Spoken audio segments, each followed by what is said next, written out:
Hello, and thank you for tuning in to Memo's weekly review with me, Nassim Ahmed, and my regular guest, Mouin Rabbani.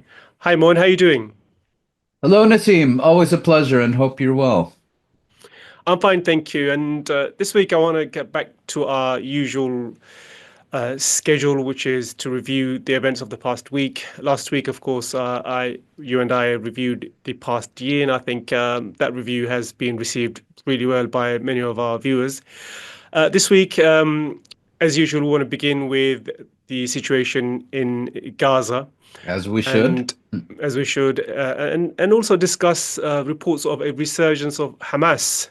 That's coming from Israeli sources, so we have to take that with a pinch of salt. But also, I think it's worth us investigating and discussing what that means if there is a resurgence of Hamas, and why are the Israelis, pro-Israeli newspapers, outlets pushing this narrative. Then we'll turn our attention to the West Bank, where the Palestinian Authority has been cracking down on what they call militants. They've also last week closed down Al Jazeera, and then turn our attention to Syria, where it seems more and more likely that the plan is to make sure that the temporary government in Damascus fails. I want to get your thoughts on that. And then end with a conversation about what's happening in the US. Biden pledging 8 billion, and also the US Congress to issue discuss a bill to sanction ICC and ICC officials. But as I mentioned, let's turn our situation to Gaza. Get your thoughts on what's happening there. The arrest of Dr. Hussam Abu Safiya, who was held who with dozens of other staff members after the raid on Kamal Adwan Hospital. And there's also, as I mentioned, there's discussions of ceasefire. But is that really a discussion about a ceasefire or simply a hostage deal?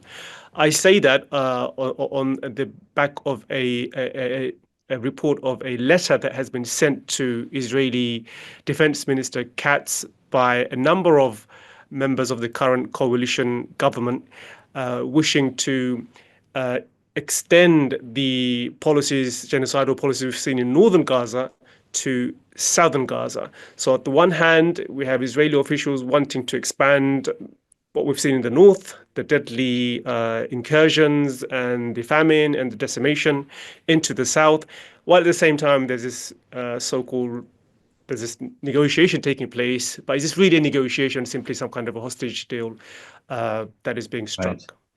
Well, to start with the situation in the northern Gaza Strip, and you referred to these images of Dr. Hussam Abu Safiya emerging from Kamal Adwan Hospital, where he's been the director, walking towards two Israeli tanks, of course unarmed, just in his scrubs, and almost immediately the Israeli propaganda machine began churning out all these reports that he was a colonel in Hamas. He was a field marshal in the Qassam brigades.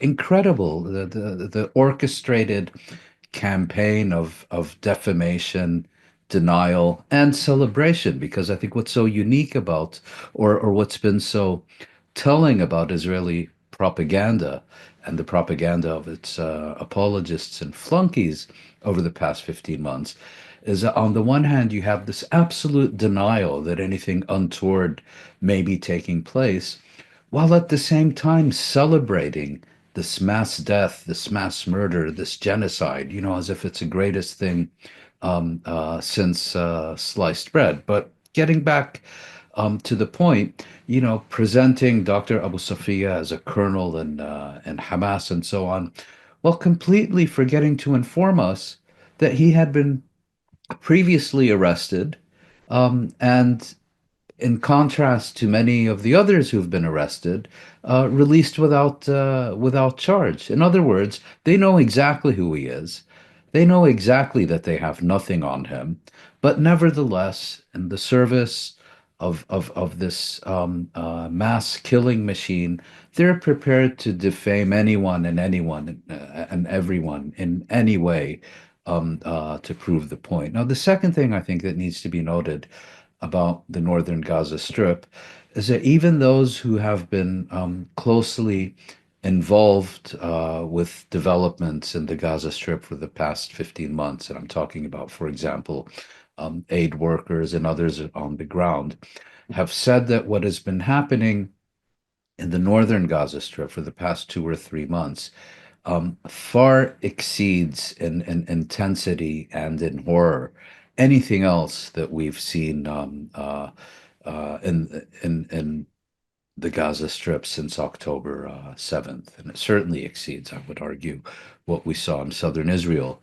on October 7th, because that's kind of presented now, as the ultimate crime to which nothing can be compared. And it really is a war of annihilation, a war of extermination, in which residents report, hearing the screams of the injured for hours on end until they basically expire, because there is no more civil defense, because there is no fuel for rescue vehicles and so on. And so, to the extent that people can be saved, it's because rubble is being removed with bare hands and so on. So it really is an apocalyptic, dystopian scene and laboratory, in which, Israel's Western sponsors and partners and allies are either pretending none of this is happening, or cheering it on, but in any case, providing it with the requisite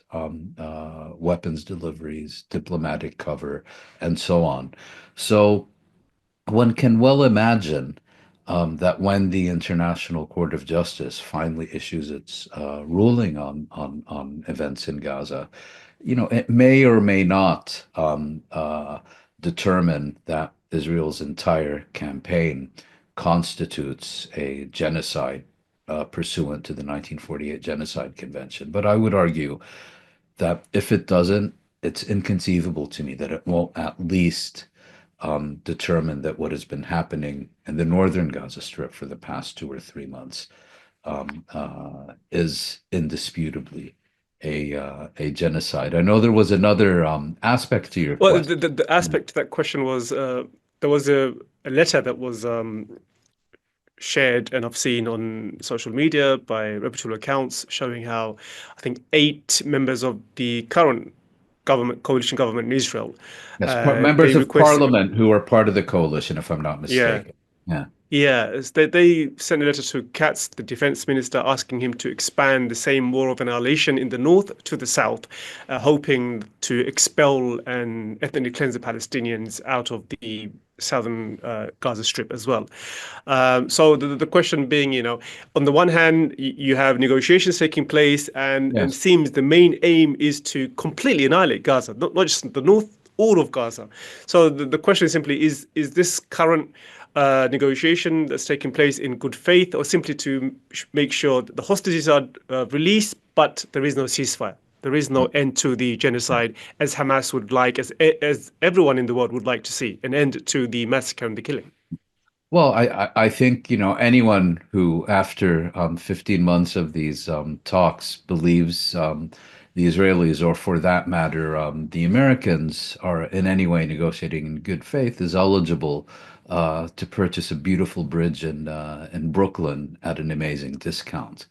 Look, Netanyahu, Israel's leader, himself said only a few days ago that any agreement that is reached with respect to the Gaza Strip must ensure that there is no end to the war and that Israel can resume its onslaught on the Gaza Strip once there has been an exchange of captives and hostages. So, quite clearly, Israel, for a variety of reasons that I won't get into here, and I say Israel, not just Netanyahu, has no intention of reaching an agreement that formally ends this war. Having said that, there are also other considerations.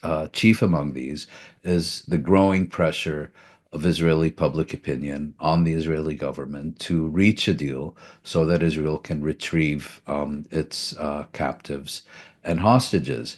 Now, has that pressure exceeded the support of the government to stay the current course.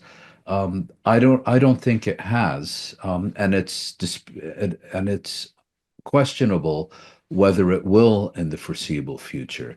But you take all these factors together, and Israel seems to be pursuing a partial agreement in which it is able to retrieve as many of its captives and hostages as possible, without signing on to an agreement that either calls for an formal end to the war or a full, albeit staged, Israeli withdrawal from the Gaza Strip. I think that contradiction between those objectives is more than reality can bear, and we are therefore likely to see either an intensification of the genocide in the coming weeks and months, or an agreement that does clearly lead to a comprehensive exchange, a formal end, and an Israeli withdrawal in stages, although I consider that less likely. As far as these members of parliament are concerned, and writing this open letter demanding an intensification of Israeli genocidal measures. I think this also needs to be seen in the context of domestic Israeli politics, where, all these right-wing parties are kind of maneuvering for advantage vis-a-vis their rivals, and genocide has become a very marketable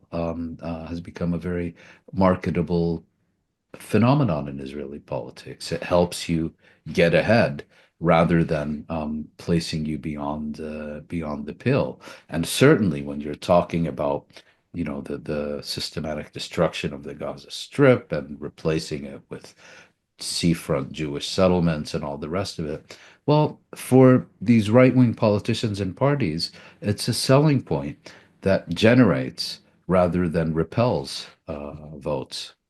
Hmm. So I want to get your thoughts then on a report that was published in the Jerusalem Post, where it says that Hamas forces are making a substantial comeback, and now they are citing Channel 12 reports, and they say that as many as 20,000 or 23,000 fighters are still opposing Israeli aggression in Gaza. The question is, how should we view such reports? Because, as I said, on the one hand, yes, Israel has not completely annihilated Hamas. Hamas is still fighting and defending itself against Israeli aggression.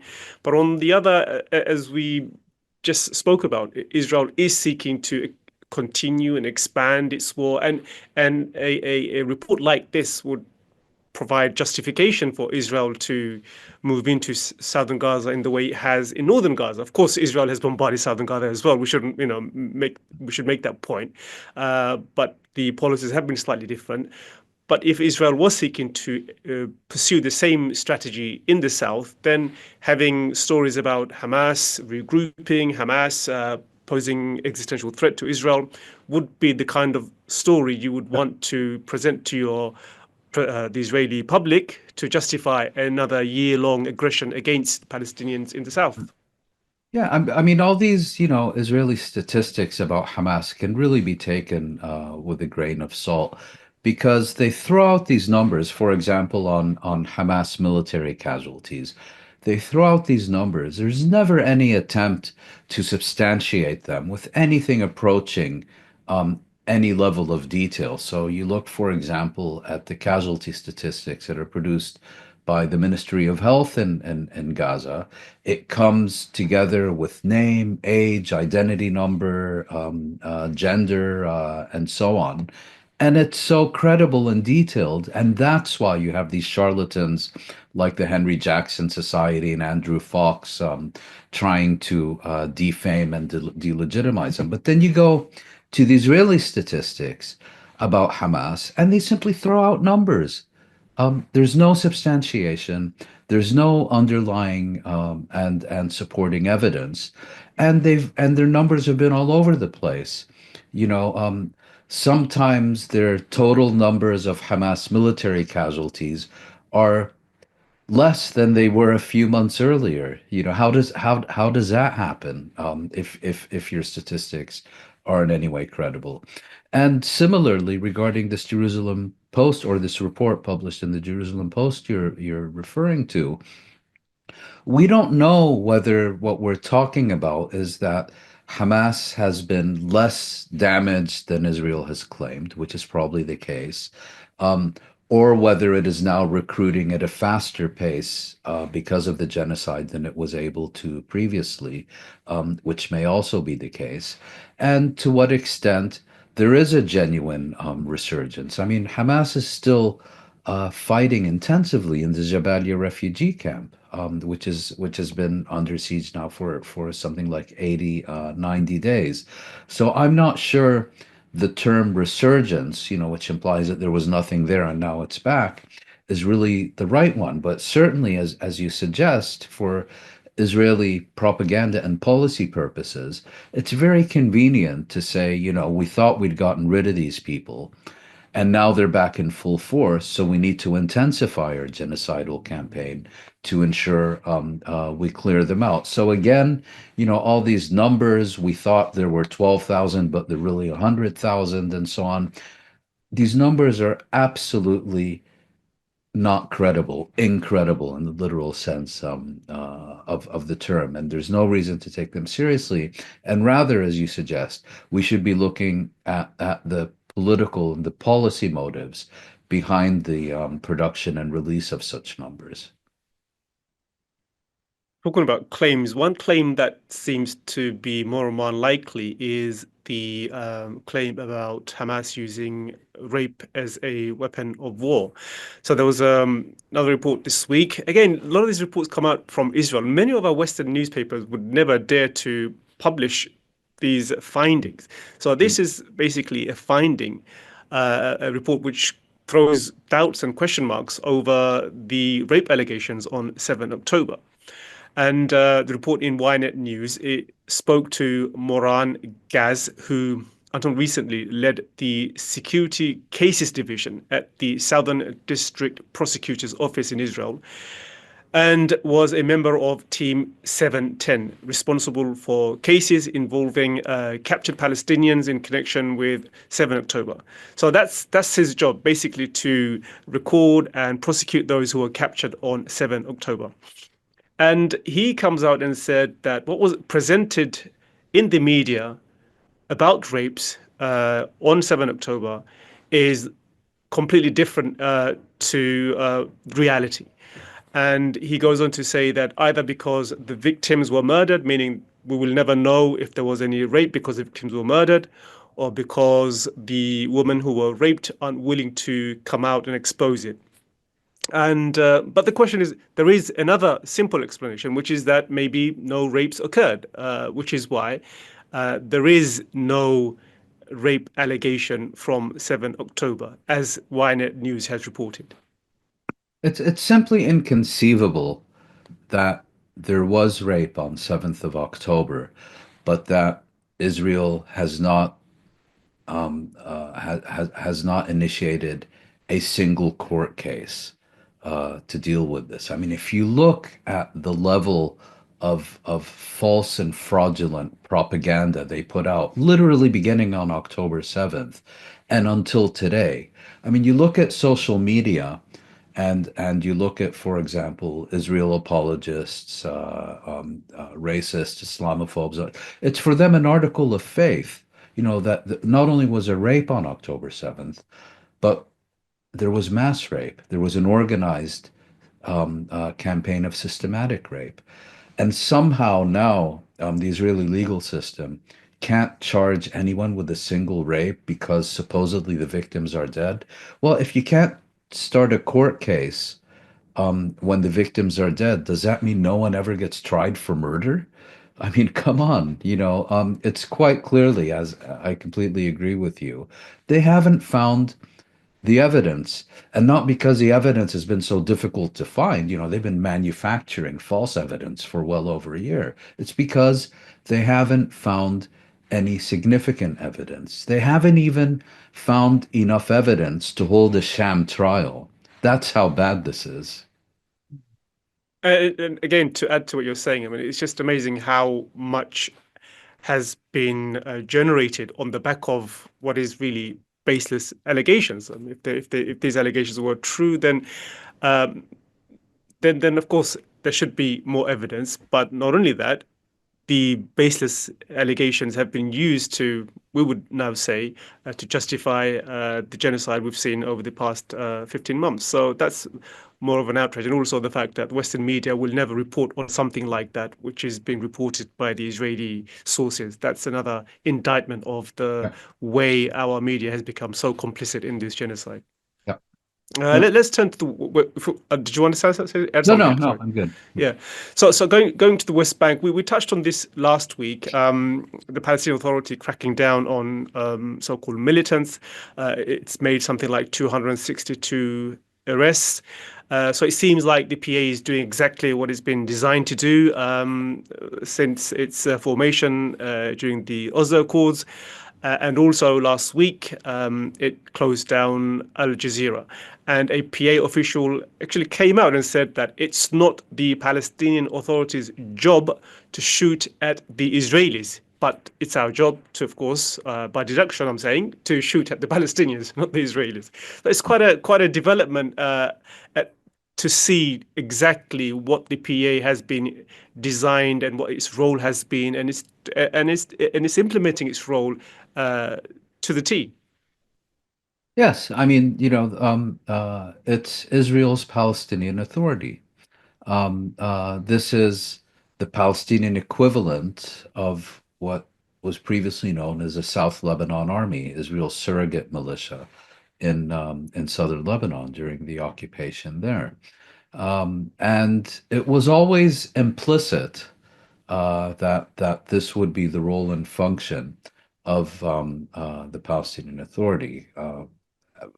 And there were attempts, let's say, to rebel against this fate, including, I should add, during the Second Intifada by the late Palestinian leader Yasser Arafat, and he paid for it with his life. But certainly under Mahmoud Abbas, and certainly in recent years, the PA has not even tried to play a double game, if you will. It understands and is fully committed to its role as a surrogate of the Israeli occupation, as a junior partner in the Israeli occupation. And it's effectively not only trying to fulfill this role, but even taking pride in it. Of course, none of that is going to reduce the constant accusations and denunciations coming from the most senior ranks of the Israeli government, denouncing it as a bunch of terrorists, Nazis, anti-Semites, etc., etc., etc., and calling for its abolition and destruction. I mean, we've seen that with our own eyes. But here, I think what is happening is that the PA is not only acting on behalf of Israel, it's also acting on behalf of itself, and it's determined to demonstrate not only to Israel, but also to its Western sponsors in Washington and in Brussels, that they don't have to worry about the PA not having the will and determination to take on its own people, even in the midst of a genocide against their own people. They're quite happy to go into Jenin refugee camp and shoot up the place and kill Palestinian militants and unarmed Palestinian civilians to demonstrate that they can be trusted to take control of Gaza if Israel would only finish the job. And this is, I think, also the PA and specifically Abbas's way of of asking his sponsors, his funders, to ensure that Israel is forced to accept a role for the Palestinian Authority in the Gaza Strip when this genocide comes to an end. It's really incredible, that at the very height of this genocide, it's at that point that the Palestinian Authority and Mahmoud Abbas specifically decides it's the appropriate time to unleash this campaign against his own people in the northern West Bank, and then in a carbon copy of what Israel has done, also ban Al Jazeera, hoping he can reduce coverage of his campaign against his own people. I was um, I was reading this stat where it shows that the Palestinian Authority spends 30% of its budget on what we would call pacification of the population. Then it's That's gone more down. than, yeah, yeah, sorry. Then it's gone down. It used to be, I think, over Uh, 40%. Probably, yeah, 40%, 30, 40%, depends on what time you're looking at. And if you put that in some kind of historical context, um, during the British Mandate of Palestine, there were more civilian population security officials as a proportion in Palestine than you had in India, where Britain had a proper colony, of course, and this was under the mandate. The security staff to civilian population was one of the highest in the world, and in the West Bank and Gaza Strip, the Palestinian Authority rule, where again the civilian population to security official was the highest in the world. So if you look at the many decades in between, again, it's the same system that has been operating from the time of the mandate, where the security official to civilians is same ratio as more or less what we have now, the highest Uh, in the world, and that's what the Palestinians are up against, and this effort to pacify their right to resist occupation, and also people who have been put in place from their own community to suppress them. It's an ongoing struggle. You can see that from the time of the mandate to now. if I Um, could just, sorry, go ahead. no, carry on, carry on. No, I was going to say that there is a difference. Of course, there were Palestinians who served in the British police. Of course, there have been Palestinians who have either served in the Israeli military or collaborated with it and with its intelligence services. But the difference is that with the Palestinian Authority, we now have, for the first time, a Palestinian leadership and what presents itself as a national Palestinian institution that is formally fulfilling the role of subcontractor of the occupation. And I think that's a difference between the Oslo era and those that have preceded it. And as you said, part of this has been to once again make the occupied territories the most heavily and intensively uh, militarized and policed territories and population on Earth, certainly on a per capita basis. Let's turn our attention to Syria. The German foreign minister went to Syria, as have a number of other officials from France and elsewhere.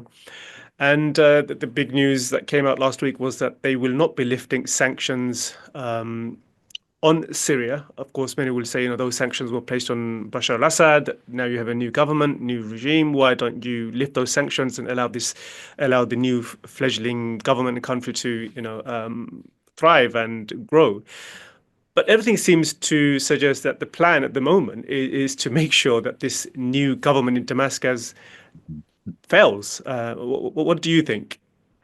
Well, I'm not sure that it's so much designed to make the new rulers fail as it is an effort to exert influence and control over the new rulers and send a clear message to them that your success and your continuation depends on doing what we say and doing what we want, because if you don't, we can destroy you without firing a single shot simply by maintaining these sanctions. And I think what's happened here is it demonstrates several things. It demonstrates the significance and importance of these decades of sanctions, many of which were in place before the Syrian uprising erupted in 2011, many of which were added after that day.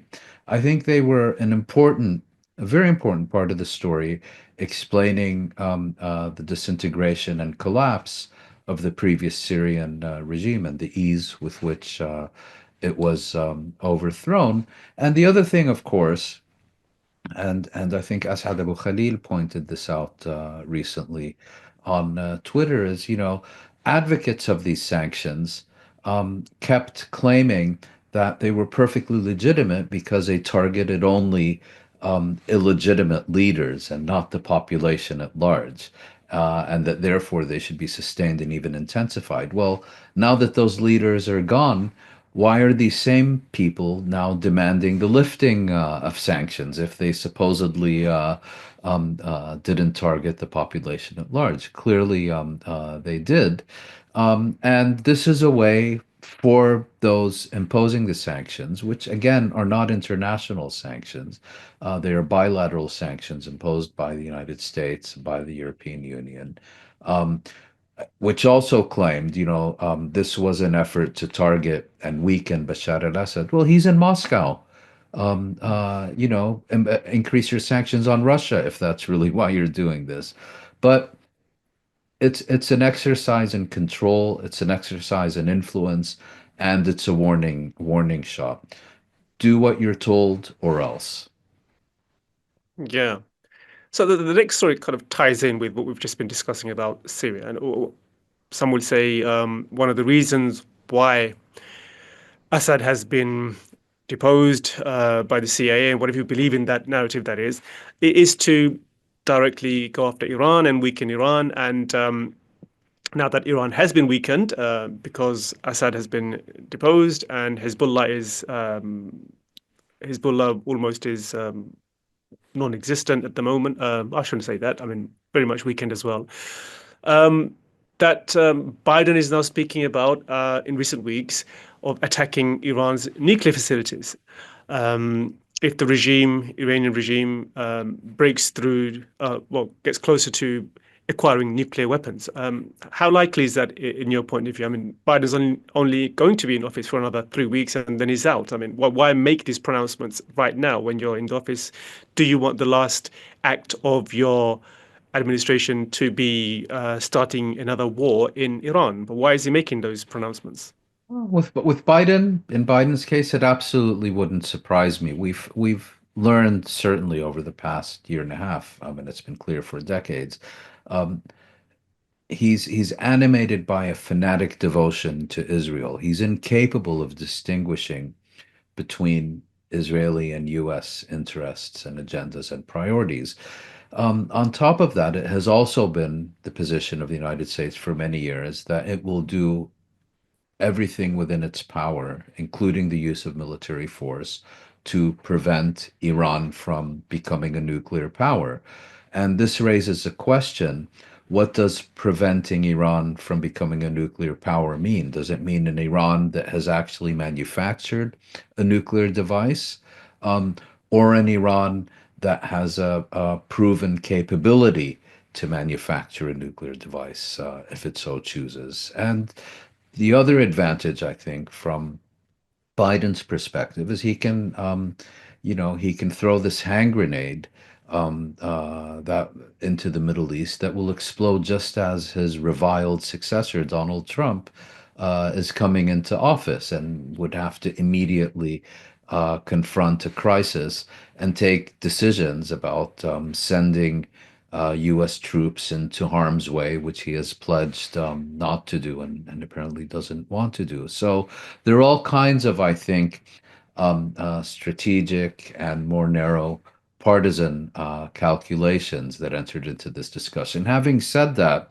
my understanding of these discussions is that it was a discussion of options rather than a discussion that led to concrete decisions. But what is telling is that it was apparently held at Biden's initiative, meaning he's seriously thinking about these things. It's probably one of the few things that he remains capable of thinking about these days. Hmm. We won't get a lot of time to speak about Biden. This is the last few weeks of his Thank term, God. and we thank God. Well, that we'll have a lot to speak about when Trump comes in, Good riddance. which is why I want to kind of speak about him in another question, and this one to do with his legacy. He's spoken recently about not tainting his legacy um, by making it difficult for Israel to execute its genocide. Let's put it in those terms. So last week, Biden agreed or notified Congress of another 8 billion in arms sales to Israel on top of the 26 or something billion he's given over the past 15 months or so. And so one of our mutual colleagues, friends, Mohammed Shahada, is a journalist, a Palestinian journalist. He said on Twitter that he has spoken to a close Saudi official who knows the Biden administration, and President Biden confessed, and he said that recently. He said that any last minute pressure on Israel or any positive gestures towards the Palestinians would taint his legacy. So he seems more concerned about not looking tough on on the Israelis, even though him not looking tough on the Israelis is causing a genocide, and that wants to be his main legacy. The fact that he's committed to this genocide in Israel, and that's a quite a shocking confession if our Mm. mutual colleague is to be believed, and I believe him, and I won't be surprised if, given what he's done over the past year, that he actually thinks of it that way. That any attempt to curtail Israel's effort to annihilate Gaza would somehow taint his legacy. That's a remarkable thing to say. Yes, and I mean, you look at these people, Biden, Blinken, McGurk, and others. I think what we need to understand is they will look back at this genocide with extraordinary pride as the pinnacle of their career in public service. Um, read Blinken's recent exit interviews. There were two long ones, one in the New York Times and one in the Financial Times. Um, he's entirely sad. You know, he's not trying to hide or camouflage or change the subject. He addresses these issues head on and speaks with them of them with pride and a sense of achievement. I mean, that's what we need to understand about these characters. Now, um, regarding Biden's legacy, you know, I had initially thought that this is someone who will be looked back upon the same way that people tended to look at Lyndon Johnson uh, in the 1960s, someone who had a great deal of significant domestic achievements to his name, but that was overshadowed by his involvement in a horrific foreign war of his own choosing. In this case, of course, the Vietnam War that left millions of dead. But there's an important difference. Johnson did have genuinely significant domestic achievements to his name. Biden, much less so, and probably not any that people will still be talking about 20 or 30 years from now, the way we do with Johnson. Secondly, um, Johnson uh, sought to seriously pursue negotiations at the very end of his presidency in order to bring the Vietnam War to an end, and was, of course, undermined by Nixon and Kissinger going behind his back and encouraging their South Vietnamese proxies not to sign on the dotted line. But you know, so um, and and and Biden, I think the verdict is already in. This is someone who never seriously considered diplomacy an option or an alternative. Up until the very last moment. I mean, now, you know, this additional $8 billion dollar arms deal you talk about. No, you know, if he continues to live, I'm absolutely certain that, you know, he will look back on this genocide as perhaps the proudest moment in his entire political career. I believe you may be true. I mean, sticking with the US for one more question. So last week, the Congress set out its plan for what it will discuss in the coming year, and one of the motion that will be voted upon is sanctioning the ICC, International Criminal Court, and officials with the international within the ICC. And I want to quote Congressman Thomas Massey. He's very critical of America's relationship with Israel, and he's probably the only one of the handful of US politicians who is not under the thumb of AIPAC. And he went on to say that where is our priorities? The United States is a sovereign country, so I don't assign any credibility to the decisions of the International Criminal Court. That's what he says. That's what he believes. But then he goes on to say, but how did this bill to protect Netanyahu make it to the House rules package to be voted on immediately after the Speaker is voted in? Speaker has already been voted in. But he's basically saying, how did this bill to protect Benjamin Netanyahu get into Parliament? And it seems like the tenor of the Trump administration has already been set. One of the first things they have done when it comes to Israel-Palestine is to impose sanctions on the ICC and protect Benjamin Netanyahu. Yeah, I mean, at a time where Trump is talking about incorporating Canada into the United States as a 51st state, it's often forgotten that for decades, people have been referring to Israel as a 51st state with 100 senators. And I think this is a good indication of that. But having said that, I think we also need to understand that there's a confluence of interests here. On the one hand, yes, you have the Israel über alles crowd that thinks, any principle, any norm, any value, any law, any treaty, any institution can be violated and destroyed because doing so in the service of Israel, the ends justify the means. But then you also have others who either couldn't care less about Israel or, aren't really invested in it, but understand, this Israel über alles milieu in which U.S. politics so often operates, and see Israel as a particularly useful battering ram to achieve objectives of their own. So, you want to destroy the ICC, not necessarily because of its Netanyahu and Gallant indictments, but because you don't think this court should exist, and you think this court should now be destroyed for having launched an investigation into the situation in Afghanistan.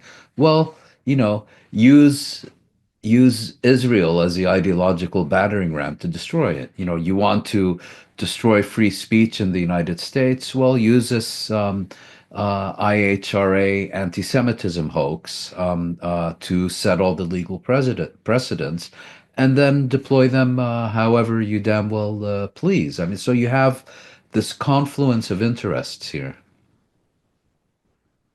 And sticking with the ICC decision, as an interesting development in Brazil over the past few days, there was an Israeli soldier by the name of Yuval Baghdadi. He traveled to Brazil during the Christmas period on vacation. But then a federal court ordered him to be criminally investigated after an organization called the Hind Rajab Foundation, named after the Palestinian child who was killed by the Israelis. And they showed him to be laughing and celebrating the destruction of Palestinian residential buildings. And there was an arrest warrant for him.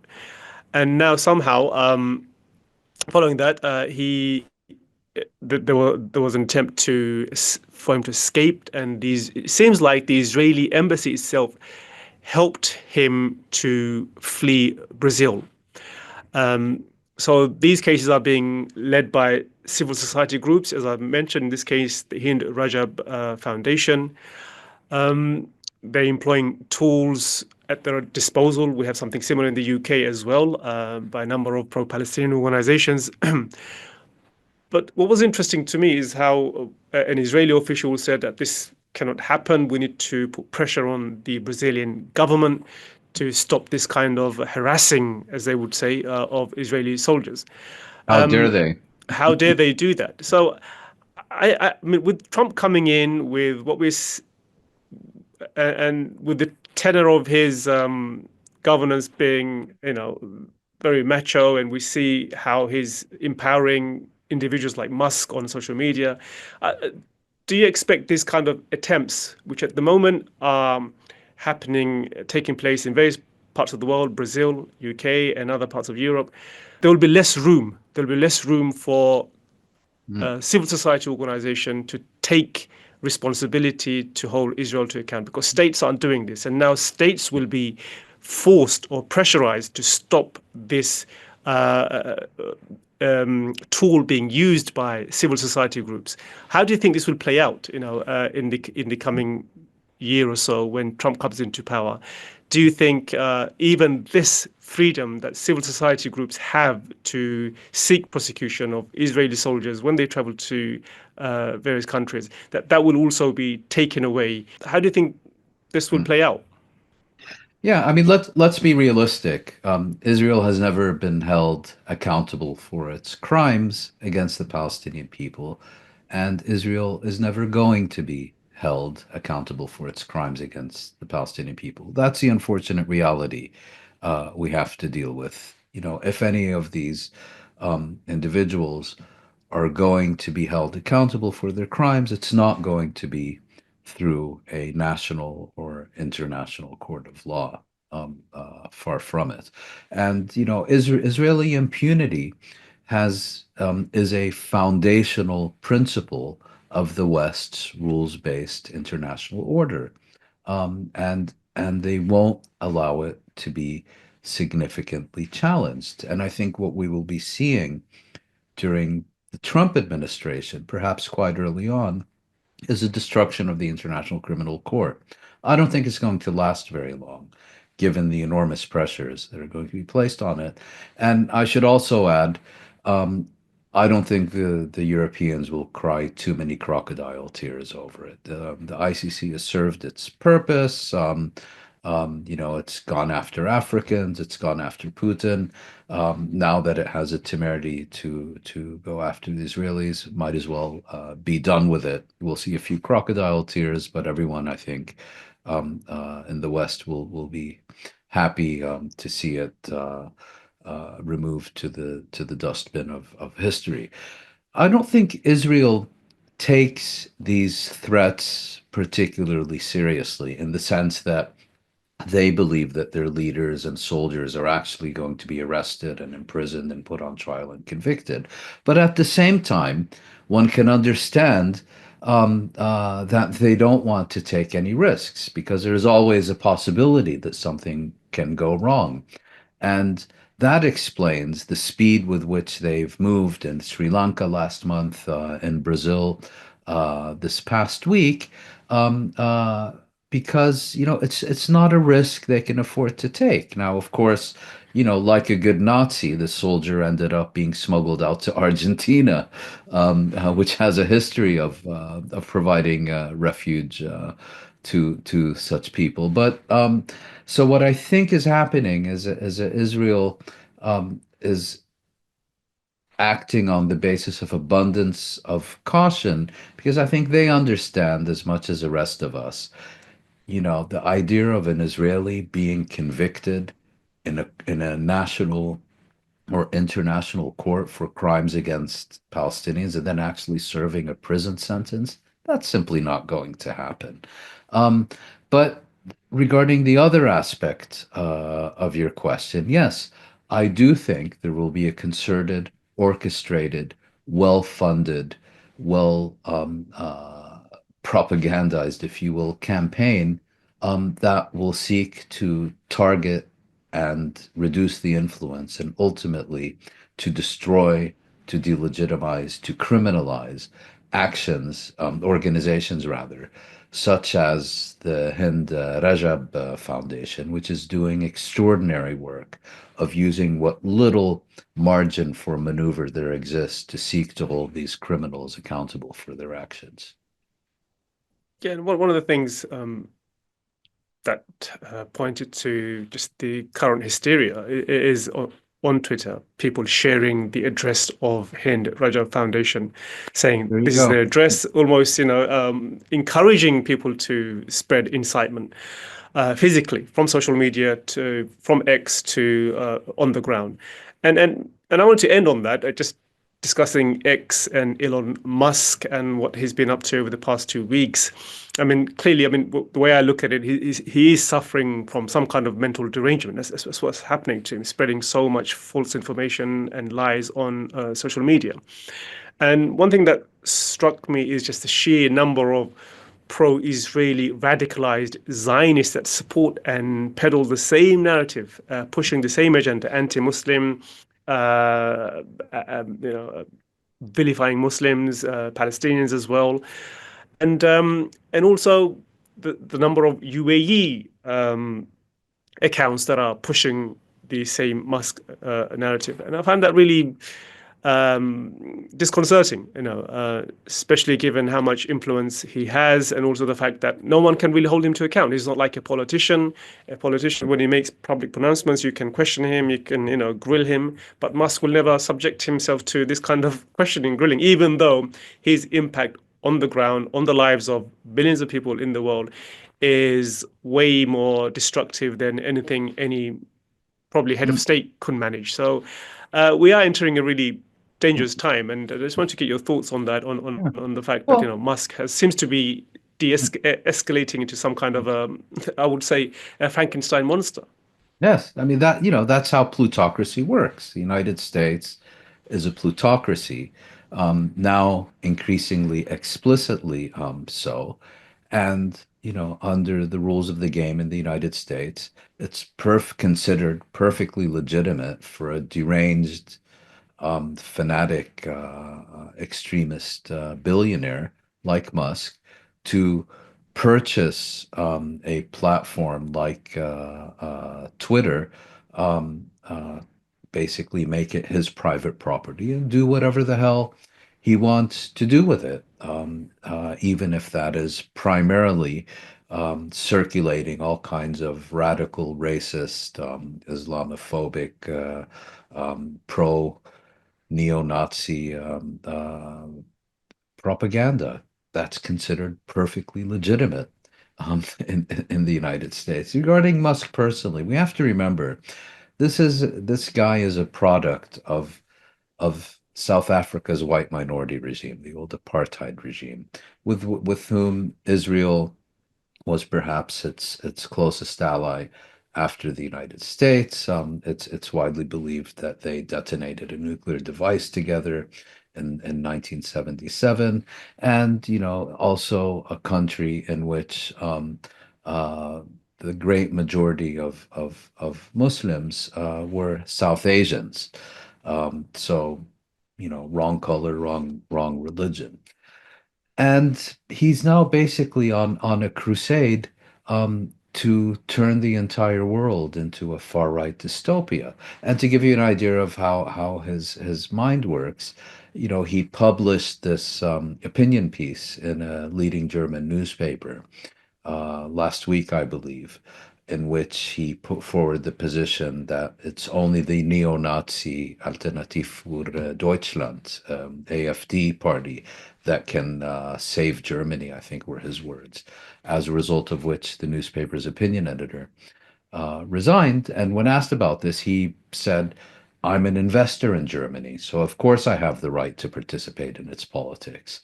That's how this the mentality of such people works, is that a political system does not belong to the citizens.